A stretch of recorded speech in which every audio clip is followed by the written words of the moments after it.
ബുദ്ധനായ ഒരു ഗുരുവിനോട് വന്നിട്ട് ഒരാൾ ചോദിച്ചു, ഒരാൾക്ക് ജീവിക്കാൻ എന്തൊക്കെ ആവശ്യമുണ്ട്, എത്ര സമ്പത്ത് വേണമെന്ന് ചോദിച്ചു. ഉറങ്ങരുതേ, നമുക്കിനി ആകെ 1 മണിക്കൂറേ ഉള്ളൂ.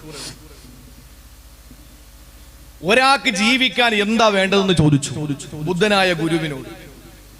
ആ ഗുരു എന്ത് ചെയ്തെന്നറിയോ? മറുപടി ഒന്നും പറഞ്ഞില്ല. രസകരമായൊരു സംഭവമാണ്, കേട്ടോളി. നമ്മൾ ദുനിയാവിന്റെ പുറകെ പരക്കം പായണ്ടെന്നായി പറയുന്നത്. ദുനിയാവ് നമ്മുടെ പുറകെ വരട്ടെ. സ്വർണം മുഴുവനും സമ്പത്ത് മുഴുവനും അലമാരയിൽ പൂട്ടിയിട്ട് ഉറങ്ങാതിരിക്കാൻ പണത്തിന് യവൻ കാവല് കിടക്കുന്നു, അല്ലേ? നമ്മള് പണത്തിന് കാവല് കിടക്കുന്നു. അപ്പൊ നമ്മൾ ആരാണ് കാവല് കിടക്കുന്നത്? ആരാണ്? നായകളാണ്. കാവല് കിടക്കുന്ന നായയാണ്. നമ്മളെ പണം പ്രൊട്ടക്ട് ചെയ്യണം, സമ്പത്ത് നമ്മളെ സംരക്ഷിക്കണം. നമ്മൾ നേരെ തിരിച്ചാണ്. ബുദ്ധനായ ഗുരുവിനോട് ശിഷ്യൻ ചോദിച്ചു, ഒരാൾക്ക് സന്തോഷത്തോടു കൂടി ജീവിക്കാൻ എന്തൊക്കെ വേണം, എത്ര സമ്പത്ത് വേണമെന്ന് ചോദിച്ചു. അയാൾ ഒന്നും മിണ്ടിയില്ല. കുറെ നേരം കഴിഞ്ഞൊരു സഞ്ചിയിൽ നിന്നൊരു കോഴിമുട്ട എടുത്ത് കൈ കൊടുത്തു. ഒരു കോഴിമുട്ട കയ്യിൽ കൊടുത്തു.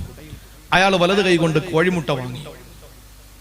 രണ്ടാമത് സഞ്ചിയിൽ നിന്ന് ഒരു കോഴിമുട്ട കൂടി എടുത്ത് കയ്യിൽ കൊടുത്തു. ഇടത്തെ കൈ കൊണ്ട് അയാൾ കോഴിമുട്ട വാങ്ങി. മൂന്നാമത് ഒന്നുകൂടെ കൊടുത്തു. അയാള് ആ 2 മുട്ടയും ചേർത്ത് പിടിച്ചിട്ട് മൂന്നാമത്തെ മുട്ട നടുവിൽ വാങ്ങിവെച്ചു, കൈയുടെ നടുക്ക് വാങ്ങിവെച്ചു. നാലാമതൊന്നുകൂടെ കൊടുത്തു. അയാൾ ശ്രദ്ധിക്കാൻ തുടങ്ങി, കാരണം മുട്ട നിലത്ത് വീണാൽ പൊട്ടിപ്പോകും. 5ആമതൊന്നുകൂടെ കൊടുത്തു. അയാൾ അഡ്ജസ്റ്റ് ചെയ്ത് പിടിക്കാൻ തുടങ്ങി. 6ആമതൊന്നുകൂടെ കൊടുത്തു. ആ സമയത്ത് അയാളുടെ കയ്യിൽ ഇരിക്കുന്നില്ല. അയാൾ അതെല്ലാം കൂടി നെഞ്ചിലോട്ട് ചേർത്ത് വെച്ചിട്ട് നെഞ്ച് കാണിച്ചു കൊടുത്തു. മുട്ട ഇതിലോട്ട് വെച്ചോളാൻ പറഞ്ഞു. 7ആമത് വെച്ചപ്പോഴും അല്പം കൂടി ഭദ്രമായി വെച്ചിട്ട് നെഞ്ചോട് ചേർത്ത് വെച്ചിട്ട് മുട്ട ഏറ്റുവാങ്ങി. 9ആമത് വെച്ചപ്പോ അദ്ദേഹം പറഞ്ഞു, ഇനി മതി എന്ന് പറഞ്ഞു. ഗുരു തന്റെ ശിഷ്യനോട് പറഞ്ഞു, കണ്ടോ, നിനക്ക് 1 മുട്ട തന്നപ്പോൾ നിന്റെ കയ്യിൽ അത് ഒതുങ്ങി. 2 മുട്ട തന്നപ്പോൾ നിന്റെ 2 കൈയിലും ഒതുങ്ങി നിന്നു. 3ആമതൊന്നുകൂടി തന്നപ്പോൾ നിനക്ക് അഡ്ജസ്റ്റ് ചെയ്താണെങ്കിലും അതിനെ കൂടെ സംരക്ഷിക്കാൻ നിനക്ക് കഴിഞ്ഞു. 4ആമത്തത് മുതൽ നിനക്ക് താങ്ങാൻ പറ്റിയില്ല. 9ആമത്തത് എത്തിയപ്പോൾ നിനക്ക് തീരെ താങ്ങാൻ പറ്റിയില്ല. നിന്നെ കൊണ്ട് ഇത് ഉൾക്കൊള്ളാൻ പറ്റില്ല എന്ന് പറഞ്ഞാൽ നമുക്ക് ആവശ്യമായ സമ്പത്ത്. ഞാനൊന്ന് ചോദിച്ചോട്ടെ, ഇന്ത്യയിലെ ഏറ്റവും വലിയ പണക്കാരൻ, ആ പണക്കാരൻ 3 നേരമല്ലേ കഴിക്കൂ?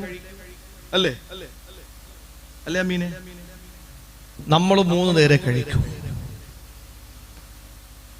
അവര് ഉറങ്ങും, നമ്മളും ഉറങ്ങും.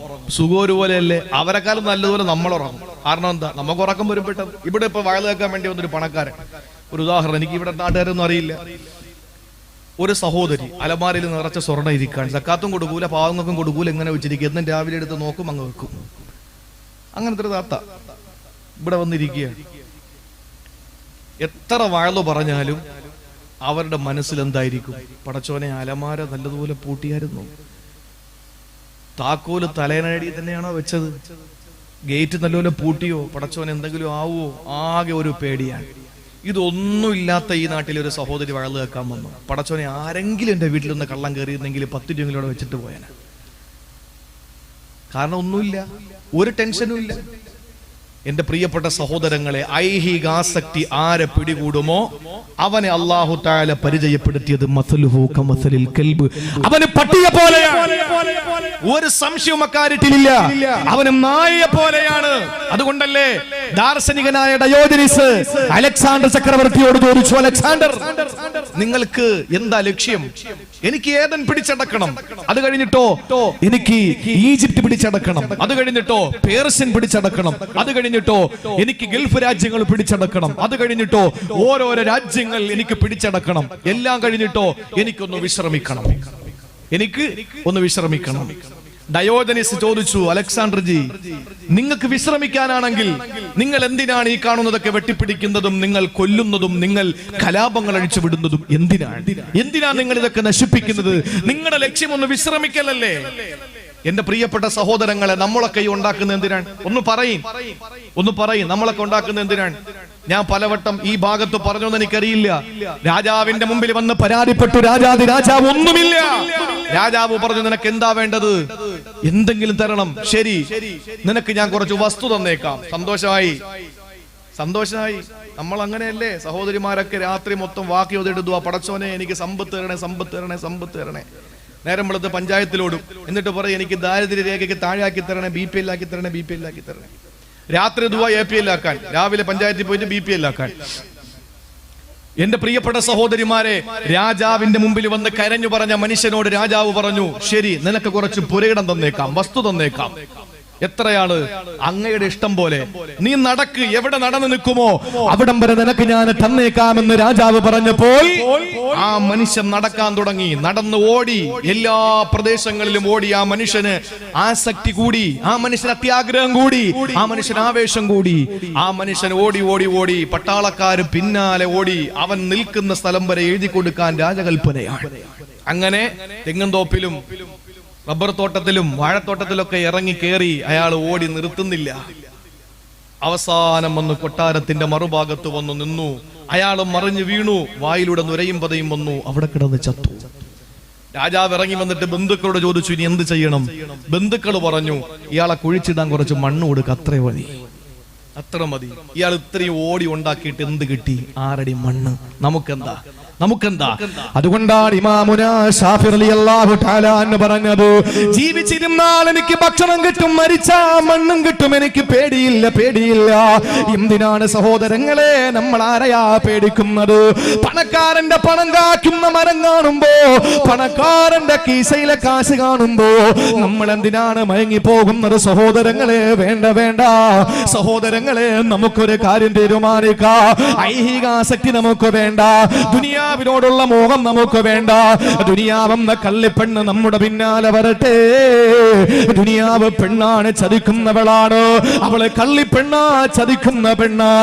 ആ ചതിക്കുന്ന ദുനിയാവെന്ന് പറയുന്ന പെണ്ണുണ്ടല്ലോ, അത് നമ്മുടെ പിന്നാലെ വരട്ടെ. നമുക്ക് അങ്ങോട്ട് പോണ്ട. ദുനിയാ കല്ലുമിനൽ ഖലീലി വാസിഖുഹാ അദല്ലു മിനൽ ഖലീലി. ദുനിയാവെന്ന് പറഞ്ഞ നിസാരതയാണ്, നിസാരതയാണ്. അതിനെ ഇഷ്ടപ്പെടുന്നവനോ കാമിക്കുന്നവനോ പ്രണയിക്കുന്നവനോ അധമന്മാരിൽ ഏറ്റവും അധമനാണ് എന്ന് മഹാന്മാര് പഠിപ്പിക്കുമ്പോ, സഹോദരങ്ങളെ, ജീവിച്ചിരുന്ന നമുക്ക് ഭക്ഷണം ഉറപ്പാണ്, മരിച്ചാലോ 6 അടി മണ്ണ് നമുക്ക് ഉറപ്പാണ്.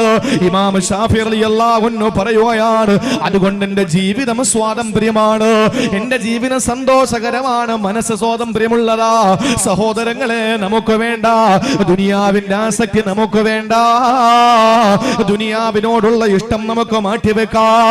അങ്ങനെ ദുനിയാവിന്റെ ആസക്തിയോട് കൂടിയാനും നിങ്ങൾ പെരുമാറുമ്പോ, ആ ആസക്തിയോടെ ആദർശത്തെ പണയം വെക്കുന്നവനെ പറ്റി അല്ലാഹു പറഞ്ഞതെന്താണ്? മസലുഹു കമസലിൽ കൽബ്, അവനും നായയെ പോലെയാണ്, പട്ടിയെ പോലെയാണ്. പടച്ചവൻ നമ്മളെ കാത്തുരക്ഷിക്കട്ടെ, അല്ലാഹു നമ്മളെ കാത്തുരക്ഷിക്കട്ടെ. അതുകൊണ്ട് ദുനിയാവിനോട് എന്റെ പ്രിയപ്പെട്ട സഹോദരങ്ങളെ, നമുക്ക് തൽക്കാലം ഒന്ന് വിട പറയാം. എന്ന് പറഞ്ഞാൽ വീടൊക്കെ ഇടിച്ചു പൊളിച്ച് കളയണമെന്നല്ല, വണ്ടിയൊക്കെ വിൽക്കണമെന്നല്ല. വീടും വാഹനവും ഒക്കെ മനുഷ്യന് അത്യാവശ്യമാണ്. ഒരു മനുഷ്യന്റെ ഈ ലോകത്തെ ജീവിതത്തിന്റെ ഭാസുരമായ ഒരു ജീവിതത്തിന്റെ അടയാളം പറഞ്ഞത് നല്ലൊരു വാഹനം, നല്ലൊരു വീട്, നല്ലൊരു ഭാര്യ. ഇത് മൂന്നും കിട്ടിയാൽ രക്ഷപ്പെട്ടു. ഇത് മൂന്നും കിട്ടിയാൽ രക്ഷപ്പെട്ടു. നല്ലൊരു വീട്, മസ്കൻ, ഒരു മർക്കബ്, ഒരു വാഹനം, ഒരു ഭാര്യ. ഇത് മൂന്നും കിട്ടിയാൽ നമ്മൾ വിജയിച്ചു. നല്ല വണ്ടിയുണ്ട്, നല്ല ഒന്നാന്തരം വീടുമാണ്, അവള് ശരിയല്ല, എന്നാ പിന്നെ എന്താ ചെയ്യും? എന്താ ചെയ്യും? വീട്ടിൽ കിടക്കാൻ പറ്റുമോ? സമാധാനം ഇല്ല. വണ്ടിയിൽ കയറാൻ പറ്റുമോ? ഫോണുള്ളത് കൊണ്ട് എപ്പോഴും വിളിയായിരിക്കും, ഒരു സമാധാനം ഉണ്ടാവില്ല. അതേസമയം നല്ല ഭാര്യയാണ്, നല്ല വാഹനമുണ്ട്, പക്ഷെ അനുയോജ്യമായ വീടില്ല, സങ്കടമല്ലേ? നല്ല വീടുകൊണ്ട് നല്ല ഭാര്യയാണ്, പക്ഷെ യാത്ര ചെയ്യാൻ വാഹനമില്ല. ഇത് മൂന്നും ഈ ലോകത്തെ വിജയത്തിന്റെ നിദാനമാണ് എന്ന് പഠിപ്പിച്ചത് മുത്തുനബിയാണ്. ഇത് മൂന്നും ഉള്ളവൻ ഈ ലോകത്ത് വിജയിച്ചു, പരലോകത്തേക്ക് വേണ്ടി ബാക്കി ഉണ്ടാക്കിയുണ്ടാ മതി. അതുകൊണ്ട് വീടും വേണം, വാഹനവും വേണം, സുഖ സൗകര്യങ്ങളൊക്കെ വേണം. പക്ഷെ നമ്മൾ അതൊരു മുഖ്യമായ ലക്ഷ്യമാക്കരുത്. അത് നമ്മളെ തേടി വന്നോട്ടെ, നമ്മൾ അതിന്റെ പിന്നാലെ പോകണ്ട. ആരാ പറഞ്ഞത് നമുക്ക് ദുനിയാവ് വേണ്ട എന്ന്? റബ്ബനാ ആതിനാ ഫിദ് ദുനിയ ഹസന വഫിൽ ആഖിറതി ഹസനതൻ വഖിനാ അദാബന്നാർ. ദുനിയാവിലും ആഖിറത്തിലും നമുക്ക് ഹസനത്ത് വേണം. ആ ഹസനത്ത് എന്താണ് എന്ന് ഖുർആൻ പല സ്ഥലങ്ങളിലായിട്ട് വിശദീകരിച്ചിട്ടുണ്ട്. അതിൽപ്പെട്ടതല്ലേ സഹോദരങ്ങളെ നല്ലൊരു വാഹനം, നല്ലൊരു ഭവനം.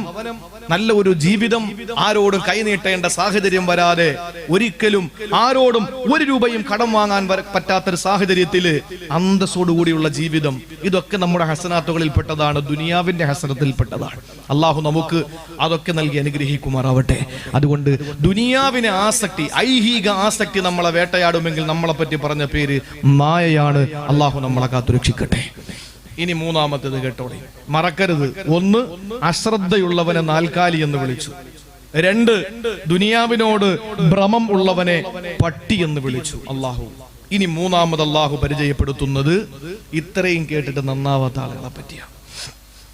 വയൽ ഒരുപാട് പറയും, ഇഷ്ടംപോലെ വയല് പറയും, അവന്റെ ജീവിതത്തിൽ അത് പ്രാവർത്തികമാക്കൂല. വയൽ ഒരുപാട് സംഘടിപ്പിക്കും. ഈ അടുത്ത സമയത്ത് എന്നോട് ഇന്നൊരാൾ എന്നോട് പറഞ്ഞു, ഒരു ഉസ്താദ് പറഞ്ഞതാണ്, ഒരു വയലിന്റെ സ്ഥലത്ത് ഡേറ്റ് കൊടുത്തു. എന്നോട് പറഞ്ഞു, ഞാൻ പറയുന്ന വിഷയം ഇന്നതാണ്. ഞാൻ ചോദിച്ചു, ആ വിഷയം തിരഞ്ഞെടുക്കാൻ കാരണം എന്താ? കഴിഞ്ഞ വർഷം ഇതുപോലെ വയലു വെച്ചു, അതിനുശേഷം വന്ന ഓണാഘോഷത്തിന്റെ വടം വലിക്കും, ഊഞ്ഞാലാട്ടത്തിൽ ഉറിയടിക്കും, എവര് തന്നെ സംഘാടകരായി. വയലിന് കിട്ടിയ ബാലൻസ് ഉറിയടിക്കുന്ന കടം തീർക്കാൻ അടുത്ത വർഷം വയലും. ഇതാണ് ഇപ്പൊ നടന്നുകൊണ്ടിരിക്കുന്നത്.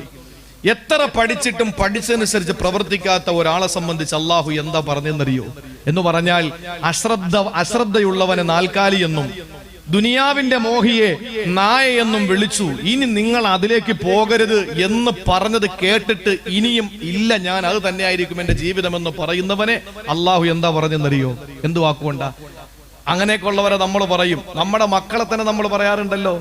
എന്താ പറയുന്നത്? പഠിച്ചത് പ്രാവർത്തികമാക്കാത്തവനെ എന്ന് പറഞ്ഞാൽ അധാർമികതയിലൂടെ ജീവിക്കുന്ന മനുഷ്യനെ പറ്റി അള്ളാഹു പരിചയപ്പെടുത്തിയ വാക്കെന്നറിയോ? അള്ളാഹു നമ്മളൊക്കെ കാത്തുരക്ഷിക്കട്ടെ. ഒരുപാടൊക്കെ പ്രസംഗിക്കുന്നവരാ നമ്മൾ, ഒരുപാട് പ്രസംഗിക്കുന്നവരാണ്. ഒരിക്കലും പ്രസംഗിക്കുന്നയാള് പ്രസംഗം കേൾക്കുന്നവരെക്കാൾ മെച്ചമുള്ളവനാണെന്ന് ഞാൻ പറയൂല. എന്റെ വിഷയം വേറെ ഉസ്താദന്മാരുടെ കാര്യമല്ല. ഈ ടൈമിൽ നമ്മുടെ ഇവിടെ വാഴ നടത്തിയതിൽ ഏറ്റവും അമലില്ലാത്ത ആള് ഞാനെന്നാണ് എന്റെ അഭിപ്രായം. അത് വാക്കിന്റെ മനോഹാരിതയ്ക്ക് വേണ്ടിയിട്ടോ സ്വയം എന്നെ പുകഴ്ത്തി കാണിക്കാൻ വേണ്ടിയിട്ടല്ല, ഒരു യാഥാർത്ഥ്യം നിങ്ങളോട് പറഞ്ഞു എന്ന് മാത്രമേ ഉള്ളൂ എന്റെ സഹോദരങ്ങളെ. അതുകൊണ്ട് പഠിച്ചത് പ്രവർത്തിക്കണം, എങ്കിലേ അള്ളാഹു പുതിയ പുതിയ കാര്യങ്ങൾ നമുക്ക് പഠിപ്പിച്ചു തരൂ. നമ്മളെന്തെ കാക്കയെ പോലെ ആവുന്നത്? കാക്കയാണ് മനുഷ്യൻ അടക്കാൻ പഠിപ്പിച്ചു കൊടുത്തത്. കാക്ക അന്ന് പറക്കുന്നതിന്റെ 1 ഇഞ്ച് അപ്പുറത്തേക്ക് ഇന്നുവരെ കാക്ക പറന്നിട്ടില്ല. അടക്കാൻ പഠിപ്പിച്ചു കൊടുത്ത ആരാണ്? തമിഴ്നാട്ടിലെ രാമേശ്വരത്ത് വെച്ച് കാബീല് ഹാബീലിനെ കൊന്നപ്പോ അടക്കാൻ അറിയില്ല, തോളത്തെടുത്തിട്ട് കൊണ്ട് നടക്കുകയാണ്. അപ്പൊ ഭൂമിയിൽ തന്റെ ചുണ്ടുകൊണ്ട് മണ്ണ് കൊത്തിമാറ്റുന്ന ഒരു കാക്കയെ അള്ളാഹു ഇറക്കി കൊടുത്തു. അത് കണ്ടപ്പോഴാണ് കാബീൽ ചിന്തിച്ചു, എന്റെ സഹോദരനെ ഇങ്ങനെ അടക്കാമായിരുന്നല്ലോ എന്ന് പറഞ്ഞാണ് അവിടെ അടക്കിയത്. ഇന്നും അവിടെ രാമേശ്വരത്ത് ഹാബീലിന്റെ ഖബറുണ്ട്. ലോകത്തെ ഭൂമിയിലെ ആദ്യത്തെ ഖബറാണ്. അതൊക്കെ നമ്മൾ കണ്ടിരിക്കണം. അപ്പോഴേ നമുക്ക് സംസ്കാരം പഠിക്കാൻ പറ്റൂ, അപ്പോഴേ നമുക്ക് കൂടുതൽ കാര്യങ്ങൾ പഠിക്കാൻ പറ്റൂ. സഞ്ചരിക്കണം. ഒഴുകുന്ന വെള്ളമാണ് ശുദ്ധമായത്. കെട്ടിക്കിടക്കുന്ന വെള്ളത്തിൽ ദുർഗന്ധം ഉണ്ടാവും. ഒരു നാട്ടിൽ തന്നെ ഇങ്ങനെ നിൽക്കുക. രാവിലക്കര തന്നെ ഇതുവരെ അങ്ങോട്ട് ചവറയിലും പോയിട്ടില്ല, കരുനാഗപ്പള്ളിയിലും പോയിട്ടില്ല, കൊല്ലത്തും പോയിട്ടില്ല. ഒരാള് ഇവിടെ തന്നെ കെട്ടിക്കിടക്കുകയാണ്. അയാൾക്ക് എന്ത് സംസ്കാരം? അയാൾ നാട്ടിൻ പുറത്തിറങ്ങിയിട്ടുണ്ടോ? അയാൾക്ക് വല്ലതും അറിയോ? ഒന്നും അറിയില്ല. ഇവിടെ ഉള്ള ആളുകൾ ഇട്ടാവട്ടത്തിൽ കിടന്നുകൊണ്ട് ബഹളങ്ങൾ കാണിക്കുന്നല്ലാതെ അവര് പുറം നാട്ടിലേക്ക് പോകണം. അപ്പോഴാണ് നമുക്ക് സംസ്കാരങ്ങൾ മനസ്സിലാക്കാൻ കഴിയുക. അതുകൊണ്ടാണ് പറഞ്ഞത്, കെട്ടിക്കിടക്കുന്ന വെള്ളം നാറും, ഒഴുകുന്ന വെള്ളം ശുദ്ധമാണ്. നമ്മൾ സഞ്ചരിക്കണം, മനസ്സിന് ഉല്ലാസം കൊടുക്കണം. നമുക്ക് അവിടേക്ക് എത്തിച്ചേരാനുള്ള ഭാഗ്യം തരട്ടെ. അപ്പോഴേ നമുക്ക് കൂടുതൽ ഗുണപാഠം ഉൾക്കൊള്ളാൻ കഴിയും. അള്ളാഹുവിന്റെ പരിശുദ്ധമായ ഖുർആൻ പരിചയപ്പെടുത്തുകയാണ്. മൂന്നാമതായി അള്ളാഹു പരിചയപ്പെടുത്തുന്നു ആരെയാ? പഠിച്ചത് പ്രവർത്തിക്കാത്ത മനുഷ്യനെ പറ്റി അള്ളാഹു പരിചയപ്പെടുത്തുന്നത് എന്താ? മസലുൽ ലദീന ഹുമ്മിലു തൗറാത സുമ്മ ലം യഹ്മിലൂഹാ കമസലിൽ ഹിമാരി യഹ്മിലു അസ്ഫാറാ. അള്ളാഹുവിന്റെ പരിശുദ്ധമായ ഖുർആൻ സൂറത്തുൽ ജുമുഅയിലൂടെ അള്ളാഹു പരിചയപ്പെടുത്തുകയാണ്. മസലുൽ ലദീന ഹുമ്മിലു തൗറാത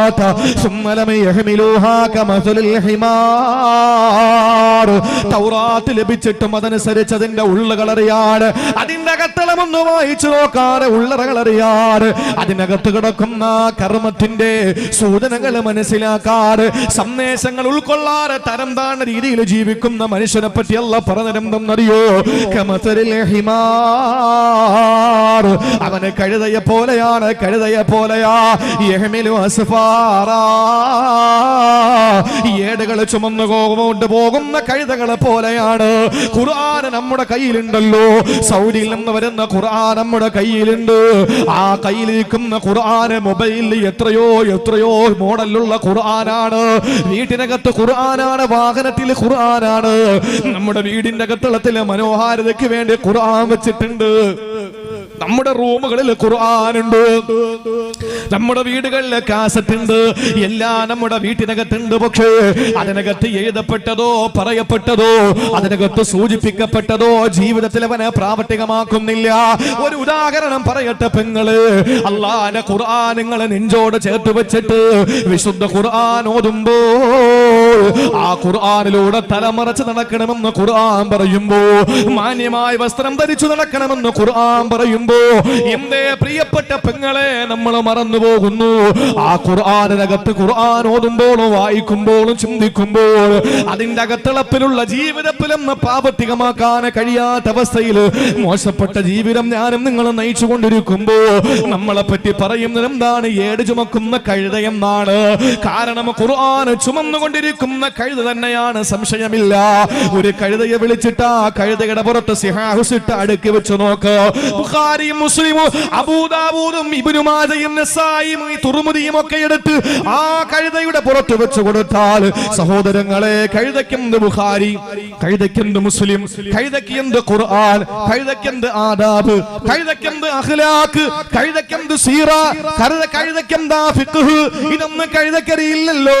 ആ കഴുതയുടെ പുറത്തിരിക്കുന്നതോ സിഹാഹുസിട്ടയാണ്. അതിനകത്ത് ഫിഖ്ഹ് ഉണ്ട്, അതിനകത്ത് അഖ്ലാഖ് ഉണ്ട്, അതിനകത്ത് ആദാബ് ഉണ്ട്, അതിനകത്ത് ഖുർആൻ ഉണ്ട്. പക്ഷേ ആ കഴുതയ്ക്ക് ഒന്നും അറിയില്ല. അതുപോലെ ഖുർആൻ കയ്യിലേന്ത് നടക്കുന്നവര്, പഠിക്കാത്തവരെ, പഠിച്ചിട്ടും പഠിക്കാത്തതുപോലെ നടക്കുന്നവര്, അല്ലാഹുവിന്റെ പരിശുദ്ധ ഖുർആൻ നമ്മളെ വിളിച്ചത് ഏത് പേര് കൊണ്ടാണ്? കമസലിൽ ഹിമാരി യഹ്മിലു അസ്ഫാറാ. അല്ലാഹു പറഞ്ഞു കഴുതയെ പോലെയാണ്, കഴുതയെ പോലെയാ.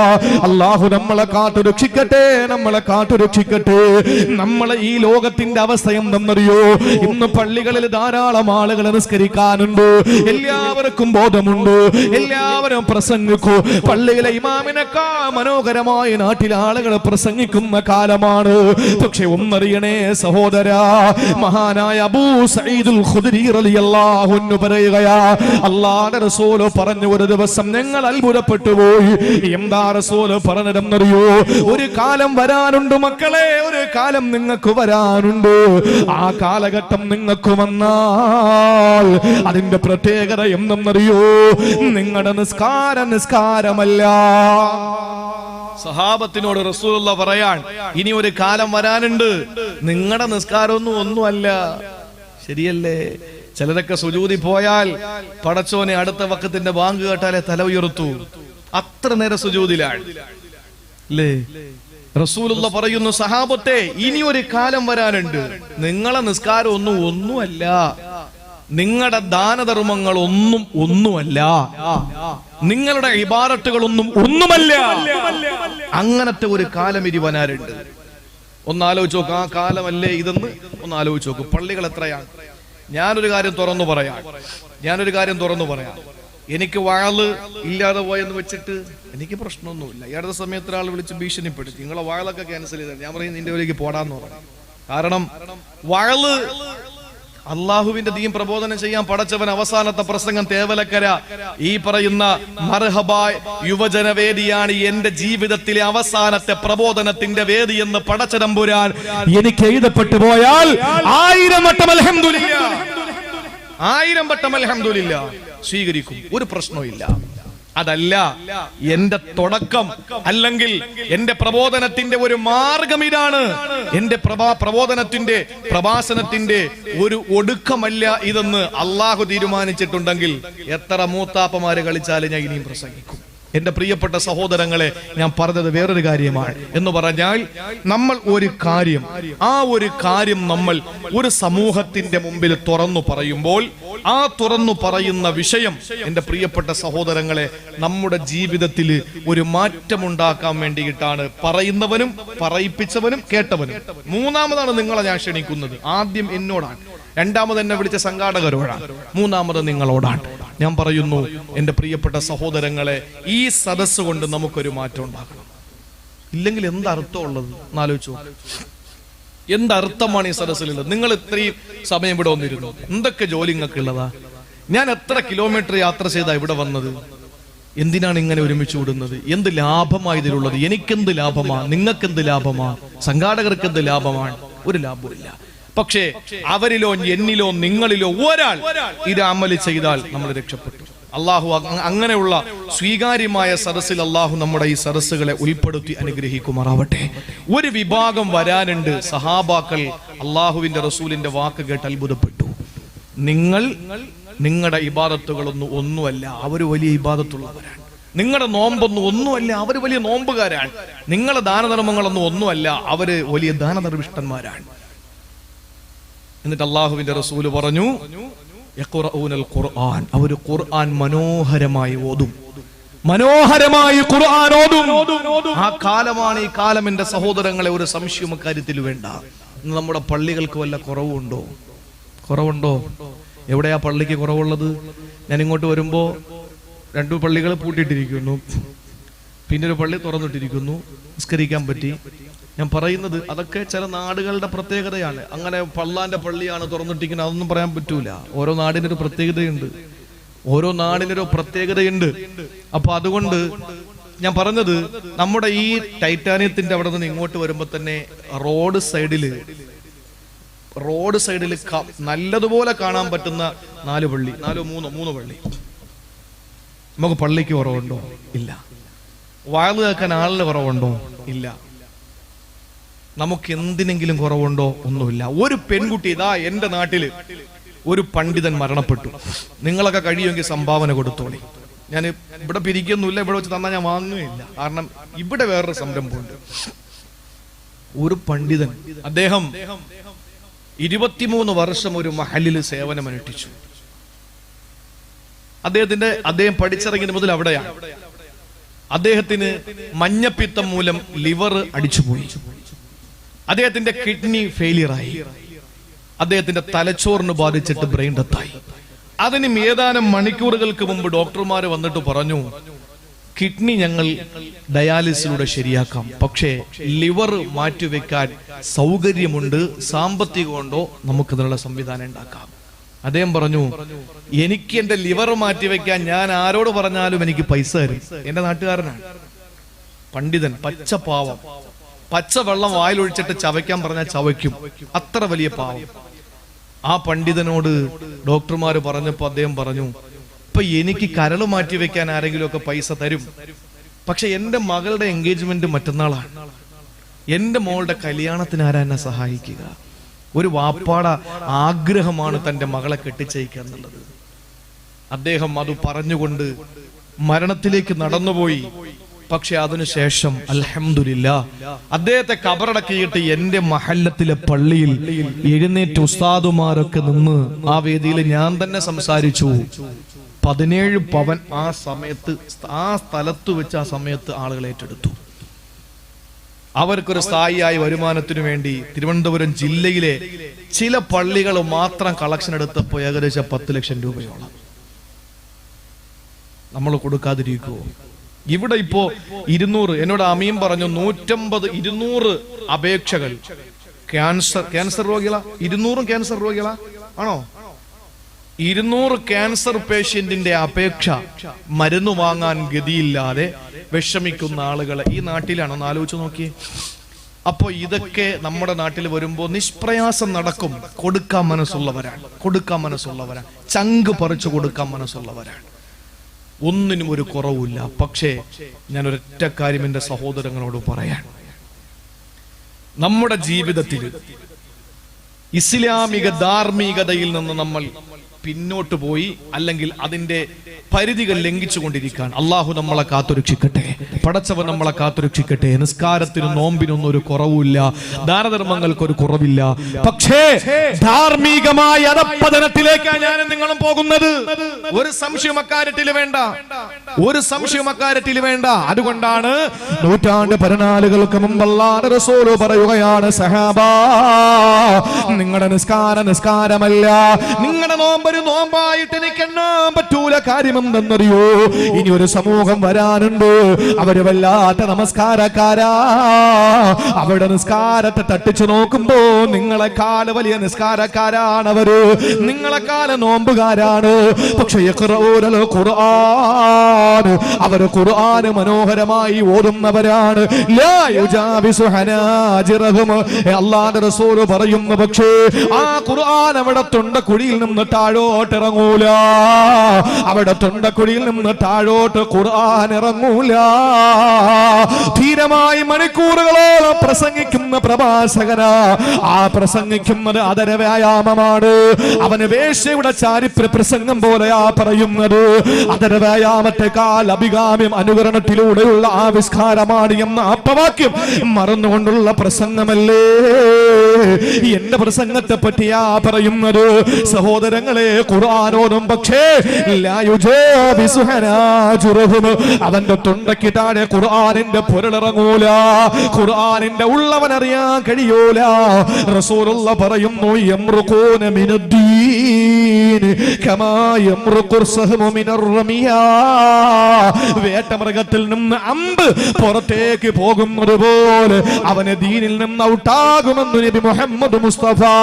ഖുർആനോതുന്നവനാ നിസ്കാരക്കാരാ, നോമ്പുകാരനാ, ധർമ്മിഷ്ഠനാണ്, എല്ലാം ഉണ്ട്. പക്ഷേ അവന് ധാർമ്മികത തൊട്ടു തീണ്ടിയിട്ടില്ല. അവൻ അവസാന കാലക്കാരനാണ്. വേട്ടമൃഗത്തിന്റെ ശരീരത്തിൽ നിന്ന് അമ്പ് പുറത്തേക്ക് പോകും പോലെ അവന് ദീനിൽ നിന്ന് പുറത്തു പോകുന്നവനാണെന്ന് റസൂലുള്ള പഠിപ്പിക്കുകയാ. സഹോദരങ്ങളെ, ശരിയല്ലേ? ഇന്ന് നമ്മൾ അറിയാതെ കാഫിരീങ്ങളായി കൊണ്ടിരിക്കുകയാണ്. ഇന്നൊരു സംഘടന അടുത്ത സംഘടനക്കാരനെ വിളിക്കുന്നു കാഫിറെ. മോമിനിന്റെ മുഖത്ത് നോക്കി കിട്ടി ആ കാഫിർ എന്ന് വിളിച്ചാൽ ആ വിളിക്കപ്പെട്ടവൻ മോമിൻ തന്നെ, പക്ഷെ വിളിച്ചവൻ മുർത്തദ്ദാകുമെന്ന് അഖീദയുടെ പണ്ഡിതന്മാർ നമ്മളെ പഠിപ്പിക്കുകയാണ്. നിസ്കാരം കഴിഞ്ഞ് തസ്ബീഹ് ആട്ടി ഇറങ്ങിയിട്ട് പറയാ അവൻ കാഫിറാണ്. അപ്പോഴേ കാക്ക പോയി, ഈ കാക്ക പോയി. ഖുർആൻ ഇത്രയും നേരം ഓതിയവനാണ് അല്ലേ? ഒരു പെണ്ണിനെ പറ്റി റസൂലുള്ള പറഞ്ഞല്ലോ, നബി തങ്ങളുടെ മുമ്പിൽ വന്നിട്ട് ഒരു പെണ്ണിനെ പറ്റി പറഞ്ഞു, നബിയെ ഒരു പെണ്ണിനെ പറ്റി നിങ്ങളുടെ അഭിപ്രായം എന്താ? റസൂൽ ചോദിച്ചു, എന്താണ്? അവള് രാത്രി മുഴുവനും തഖൂമുല്ലൈല, ഒരു ശകലം പോലും അവൾ ഉറങ്ങൂല, രാത്രി മുഴുവനും നിന്ന് നിസ്കാരമാണ്. അങ്ങനത്തെ ഒരു പെണ്ണ് ഈ തേവലക്കരയിലുണ്ടോ? ഉണ്ടാവൂല. ഒരു ദിവസം നിസ്കരിക്കുന്ന കാര്യമല്ല, എല്ലാ ദിവസവും രാത്രി മുഴുവനും നിസ്കാരമാണ്. തിങ്കളും വേഴനുമല്ല, ദിവസവും സുന്നത്ത് നോമ്പാ, പകല് മുഴുവനും നോമ്പാണ്. അവള് സ്വതക്ക കൊടുക്കുന്നവളാണ്, അവള് ദാനധർമ്മം ചെയ്യുന്നവളാണ്. പക്ഷേ രാവിലെ നോമ്പൊക്കെയാണ്, രാത്രി നിന്ന് നിസ്കാരമാണ്, ഉറക്കമൊന്നുമില്ല, എപ്പോഴും സദക്ക കൊടുക്കും. മോതിരം ചോദിച്ചാൽ വള കൊടുക്കും, വള ചോദിച്ചാൽ കമ്മൽ കൊടുക്കും, കമ്മൽ ചോദിച്ചാൽ മാല കൊടുക്കും, ഒക്കെ കൊടുക്കും. അതൊക്കെ ശരിയാ. പക്ഷേ അപ്പുറത്ത് അയൽക്കാരിയെ കണ്ടുകൂടാ.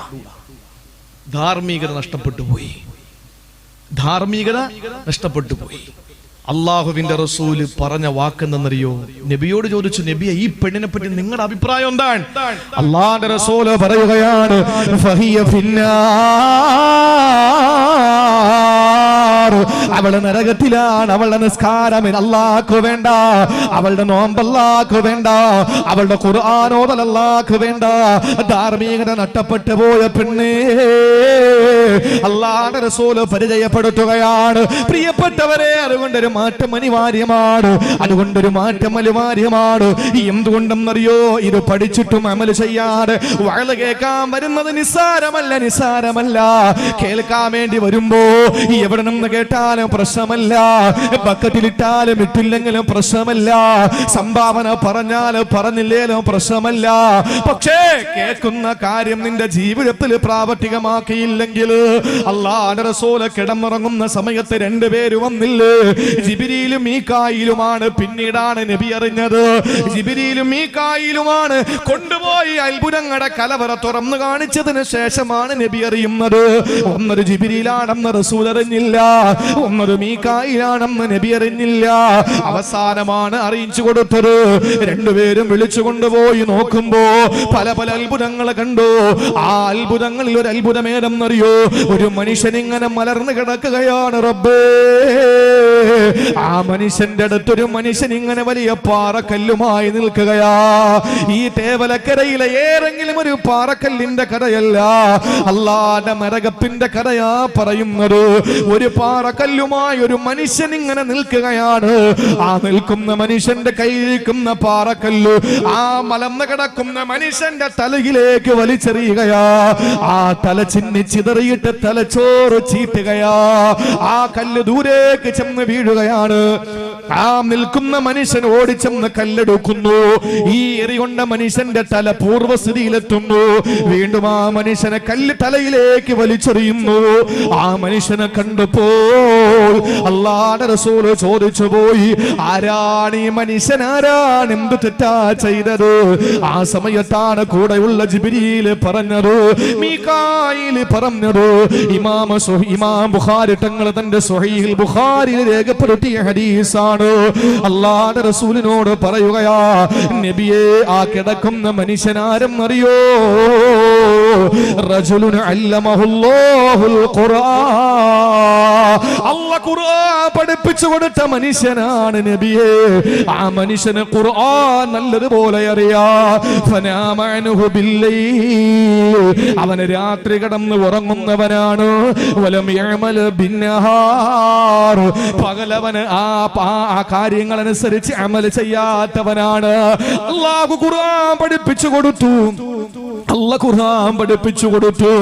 ആ പഠിപ്പിച്ചു കൊടുത്ത ഖുർആനും കൊണ്ടവനെ രാത്രി കിടന്നുറങ്ങി ക്ഷീണമാണ്. നേരം വെളുത്തിട്ടവൻ അവന്റെ ജീവിതത്തിൽ അത് പ്രാവർത്തികമാക്കുന്നില്ല. അവന് നാളെ പരലോകത്ത് ഖിയാമത്ത് നാൾ വരെ അല്ലാഹുവിന്റെ മാലാഖമാര് കരിങ്കല്ല് തലയിലേക്ക് വലിച്ചെറിഞ്ഞ് അവന്റെ തലയോട്ടി പൊട്ടിപ്പിളന്ന് തലച്ചോറ് ചീറ്റുന്ന രീതിയിൽ അല്ലാഹു പരീക്ഷിക്കുമെന്ന് ആദരവായ പ്രവാചകൻ നബി മുഹമ്മദ് മുസ്തഫ. അതുകൊണ്ട് വലിയ ഗൗരവമാണ് സഹോദരങ്ങളെ. പറയാൻ എളുപ്പമാണ്, കേൾക്കാനും എളുപ്പമാണ്, പക്ഷേ അത് അമൽ ചെയ്യാനാണ്.